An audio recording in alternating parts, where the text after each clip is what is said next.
Hi everyone, welcome to tonight's video, and it's the first one by a student teacher. We'll be looking at conic sections, and the first one that we'll be looking at is a parabola. So what's a conic section?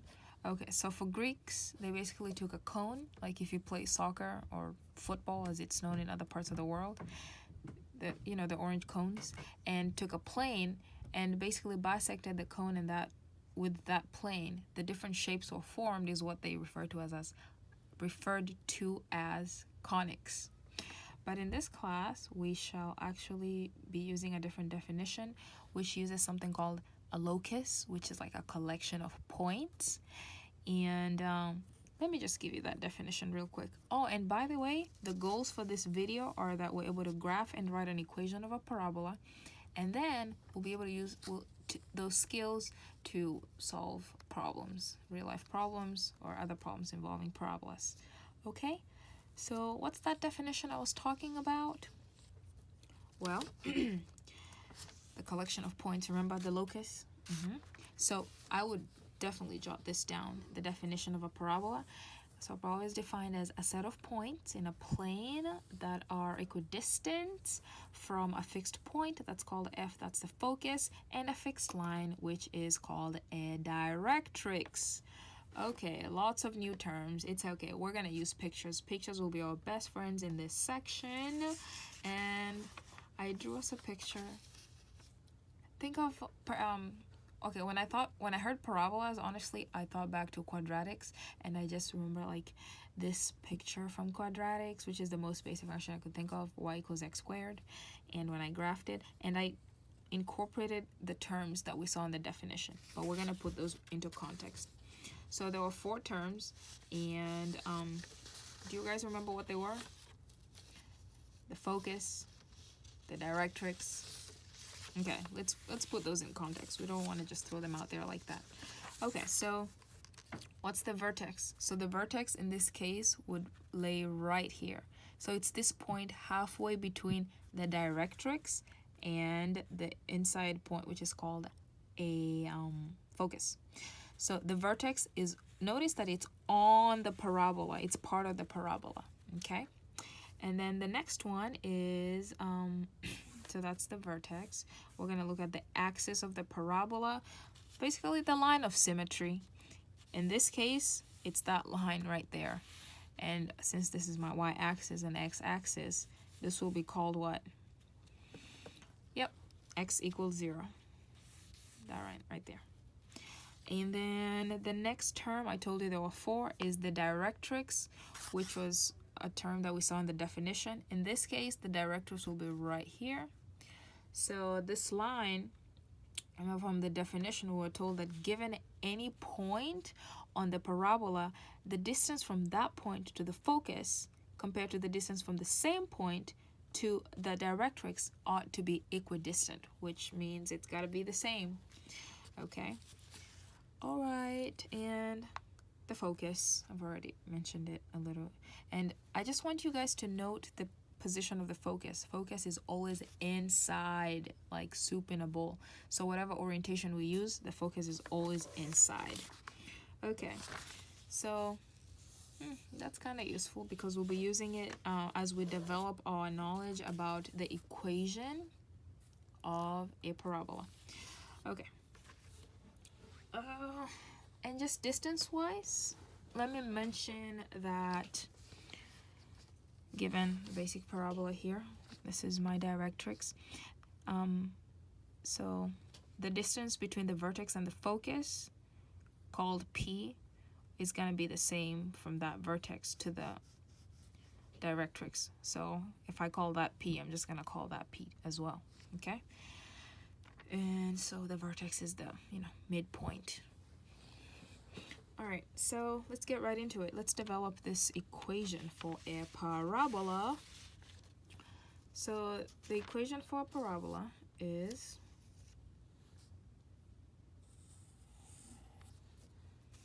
the graph of y equals ax, and that will be our parabola.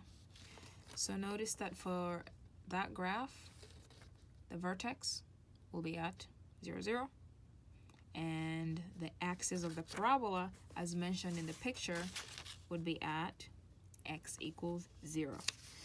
Okay, so so the official form is, we'll just look at the first case right here. The official form for the first case, we've got, ta-da, x squared equals 4py. Okay, that's a lot.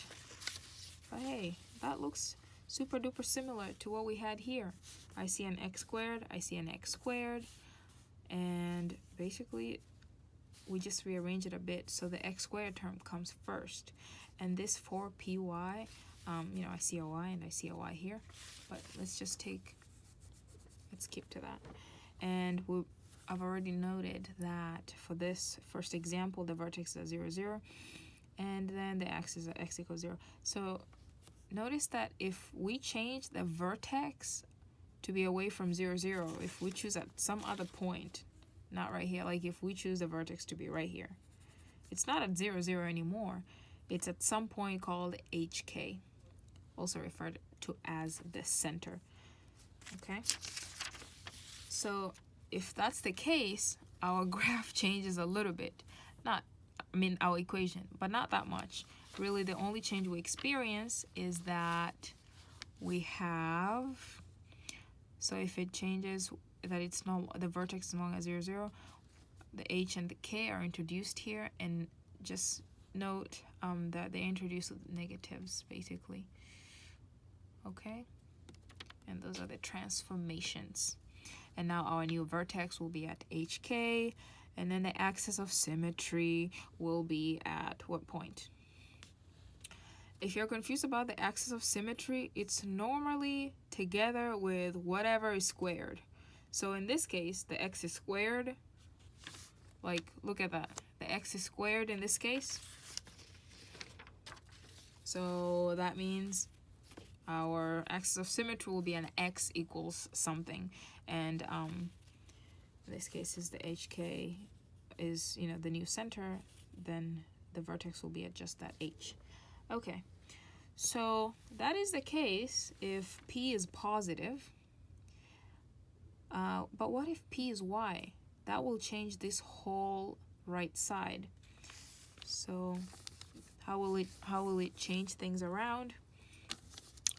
Given this case where p is less than 0, which means p is a negative, which makes this negative, think back from your transformations. If I introduce a negative here, the only thing that changes is now I flip the parabola. The focus is still inside, the directrix will just get a new position, and that distance from the focus to the vertex will still be equal to the focus compared to the distance from the vertex to the parabola. That's why I put p's for those two distances, that one and that one.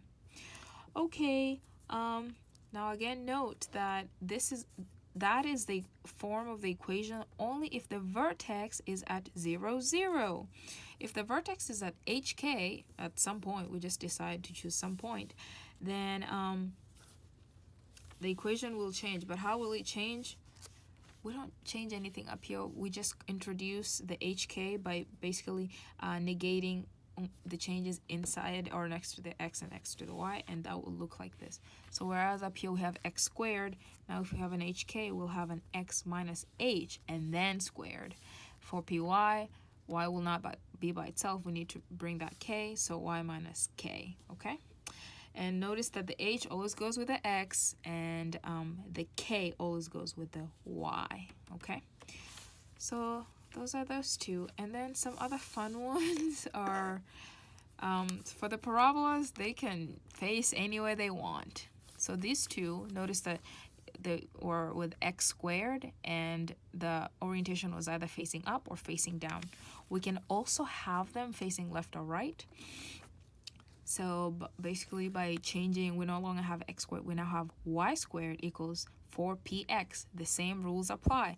If p is positive, which means this whole right side is positive, then the orientation of the parabola will be facing right, and everything stays consistent. We have our directrix down here, and the P still appears there, like the P, which earlier I defined it as the distance from the focus to the vertex. Also, it's the same distance from the directrix to the vertex, since the vertex is the midpoint. Okay, and again, this is the form of the equation if our vertex is at 0, 0. If we move our vertex, we need to account for that with how the equation looks like. So notice that we basically, I remember earlier I told you that K always goes with Y and the H always goes with the X. So I just introduced those two down here as before. Whereas here we had Y squared, now we'll have Y minus K squared. Whereas we had just X by itself, we'll introduce the H next to that because H always goes with X. Okay? And so what if the P was less than 0, which means P is negative? Then that will basically negate, this takes us back to the transformations. So it takes us back to, the orientation will no longer be facing right, but facing left. Everything else stays consistent. And if we decide that our vertex is no longer at 0, 0, then come down here, make the change in the equation, account for the H and the K. K goes with Y, H goes with X. Okay? All right, so those 4 terms that I introduced early, how do we find them in the equation? We can use, let's use this. Let's use this as the example. So the 4 characteristic terms that we need to be accountable for in this situation will be FAVD, fave directrix. That's what I call it. Okay, so focus, axis of symmetry, vertex, and directrix. So how do we find a focus? Notice where is the location of the focus? I've insisted on this. The focus tends to be, it's always inside, not tends to, it's always inside. And that location, and we already defined this distance from the vertex to the focus as P. And what we shall find here is that, so if we want to define this point, it's an ordered pair since it's somewhere up there. And we want to define the vertex as HK. And this distance from the vertex, oh, can you guys see? From the vertex to the directrix is also P. So, okay, let's begin with the directrix, okay? So the directrix will be Y or X. Y equals what value?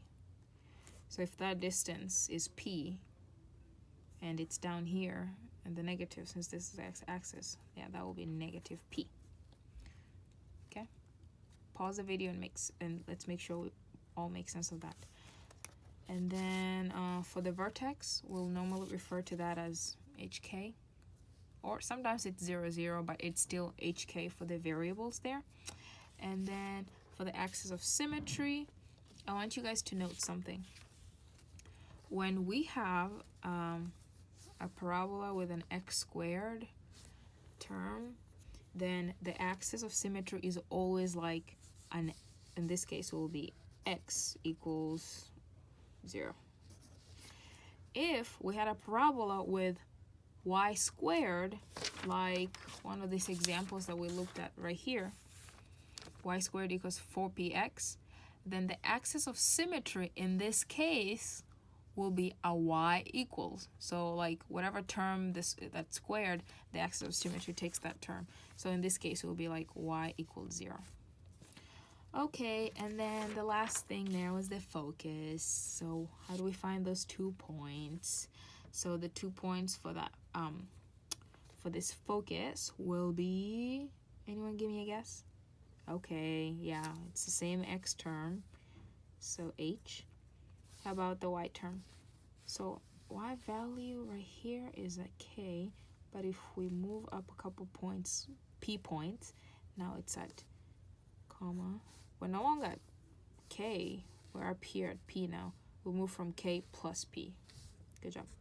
K plus p. Okay, thanks guys.